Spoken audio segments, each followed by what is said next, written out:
So I'm on a roll here, and it's this video is dedicated all to Mac. Mac, my love for Mac, and just everything about Mac. So let me just tell you, I'm like a Mac OG. I started using Mac in 1991 when I was freshly out of, no, I was in high school, I think, or freshly out of high school. I was living in Montreal. Mac was the biggest thing ever, and they were at the Bay, a department store in Montreal, and on St. Catherine at Ogilvy.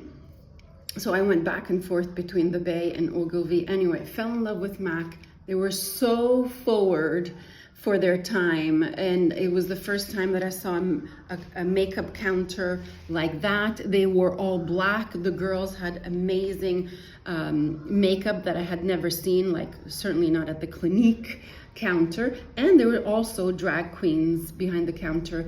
Inside all the the containers of all the lip liners, the brushes were beakers, like chemistry beakers. And so I replicated that at home. I thought it was so cool. Anyway, one day I met Frank Tuscan, who was the owner of Mac at the time, because they started, two brothers, the Tuscan brothers, started Mac. Anyway, I don't want to make it too long. There's so many videos on Mac. I think they were so ahead of their time. They didn't believe in advertisement. They were so kind of underground, indie. And the colors for me, the eyeshadow colors are like the elements, the element chart, the chemistry element chart. I don't remember how to say it, but I always refer to them. Everybody always refers to them, and it's not true that it's not like that anymore, especially for foundation. Everybody refers to their MAC foundation to find another foundation, okay? And the color wheel, MAC uses the color wheel for the foundation, and W and C, kind of confusing. And C is warm, and W, which is neutral warm, is actually cool, because they play with red and yellow and green and blue. That's a whole other video. But the reason why I got back and into Mac, and also I wanted to share my Mac vintage items here, is because of a certain makeup artist called Miss Meghan Markle, Miss Meghan Robinson. And I find her amazing. I find her so inspirational. I find her a real artist, and she has so much knowledge about Mac, not only the Mac from now, but back in the day also. Well, she's young, obviously, she's not as old as me. I reached out to her. I told her about, my love for Mac. I showed her some of my products, and I actually want to make this video because I'm going to sell my vintage Mac brushes and palette, and so this is just a way for me to say goodbye to them, but I don't want to keep them. I mean, they're just sitting there. Maybe somebody has a collection. I only have these, but I'm not giving away my face chart. That's gonna stay with me. So let me just start by saying, check her out. Her knowledge about skin tone, foundation, undertone, overtone, the choices of all the products for Mac. Go to her and ask her anything. I do want to get a makeup lesson from her, just because I want to be more sure about my undertone. Mac artists have always told me I'm an NC15, but now that I got my color analysis and I saw that I was a cool undertone, I don't know about the NC anymore. Anyway, I'm a little confused. I have to put on my glasses for the next part. Let's start with my vintage Mac. This is the less interesting of the Mac products. It's the original 1991 Mac palette, and I used it to death, really. I remember also I bought it with my ex-boyfriend in Montreal, and I was all into like putting in, the various colors. This is just beautiful. If nobody, buys it, it's just fine. I'm still able to use it because it's just like brand new. So that's that. Then I have my brushes. These are the brushes that I used in 1991. They are made in France, and the most used brush for eyes was this and these two, okay? This, I remember the makeup artist told me, to apply a wash of color. The numbers, oh, this is number 32, a short barrel. It says, I don't know if you can see it, number 32, made in France. And this was to apply an all over color. So soft, not synthetic bristles. This is still usable, but I don't want to use it. It's a shame.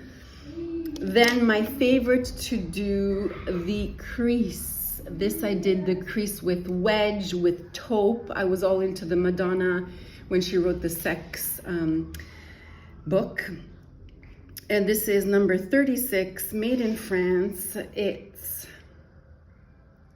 beautiful to use as a crease, so soft and pointed, and that's what really, like, she's like, back in 1991, she was like, really work it into the crease, blend it up, and that's what I've always done.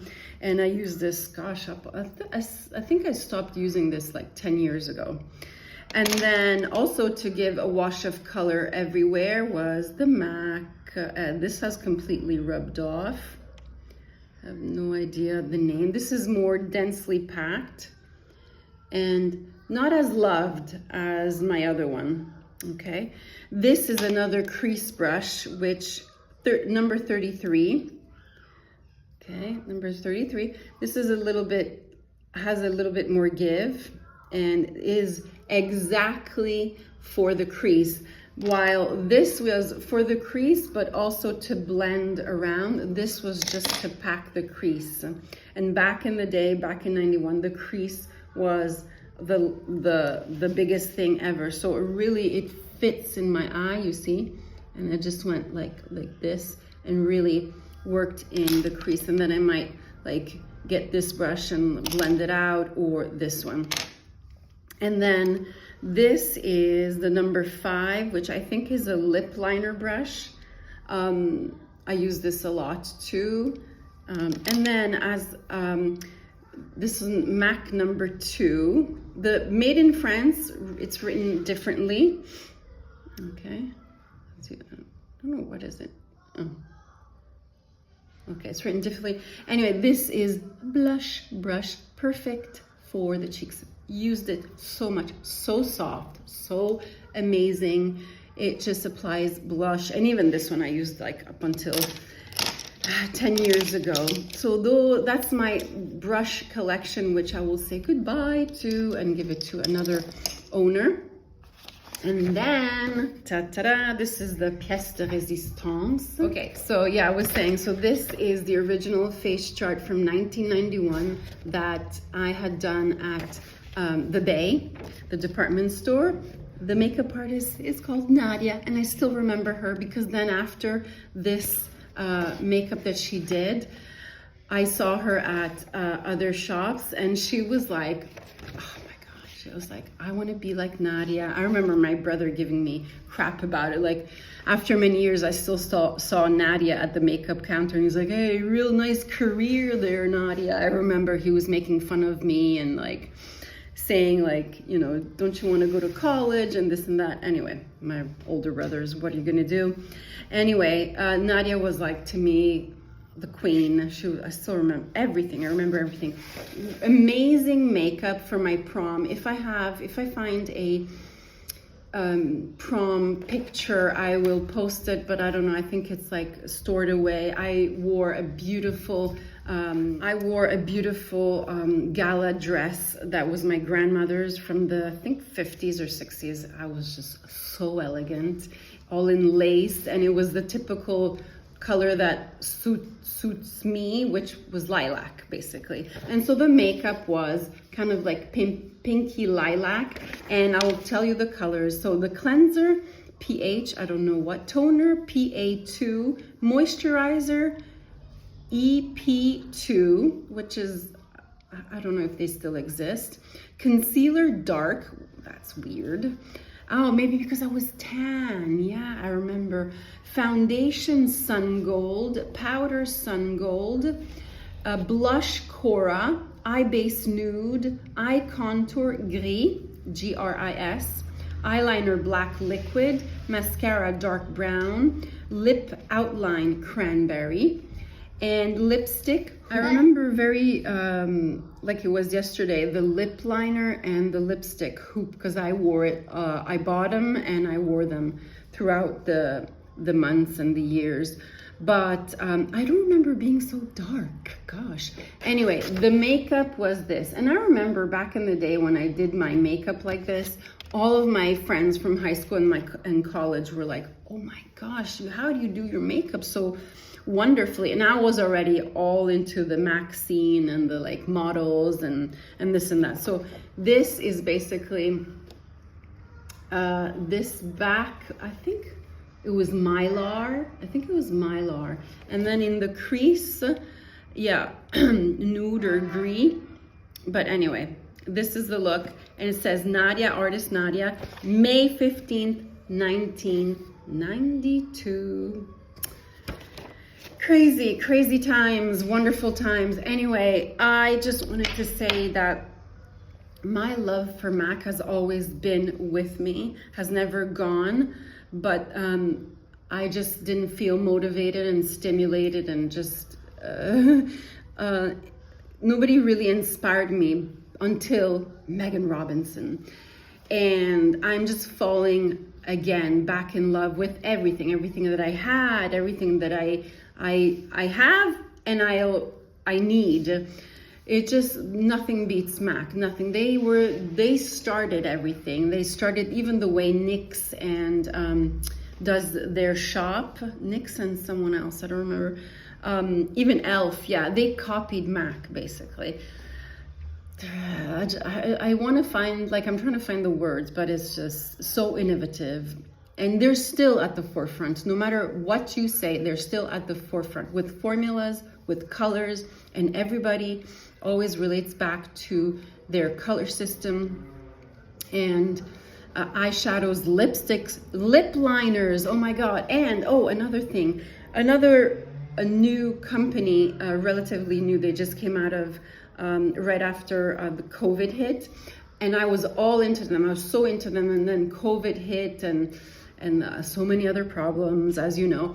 But I have fallen in love with Mob Beauty also, because it's, check this out. I mean, the original Mac chemist who worked with the Tuscan brothers, Nick, I don't remember his name. It has an Italian name. Well, he's the chemist, together with another woman who was a makeup artist or followed Laura Mercier. They partnered together to create Mob Beauty and replicated some of the colors, like the Spice lip liner from the 90s, that over the years, the colors got modified. Their formulas are fantastic. I can't wait to try their clay eyeshadows, clay eyeshadows, I think they're called, yeah. That's a whole other thing. And I found that love for Mob Beauty that I had lost 3 years ago back, because Megan also spoke about them. And my pastime is to go and check all of Nick's videos and reels and about chemistry. Like, I love, just like Megan said, I'm the same way. I love the artistry and the chemistry. Sorry, that was he's watching cartoons. The chemistry behind makeup and the textures and mixing and what works and what doesn't work. Well, Nick is a chemist, and Vic, sorry, not Nick. Yeah, like Megan said, he's like I look up to him. I also look up to him because he has formulated some of the best colors and foundations and formulas ever, still today on the market. I wonder if he was the creator of Mac Face and Body. I wonder, but their new brand is all, sustainable, amazing concept, and I would love, I actually am gonna buy many of their things. I wanna try their foundations too. And they don't use silicones.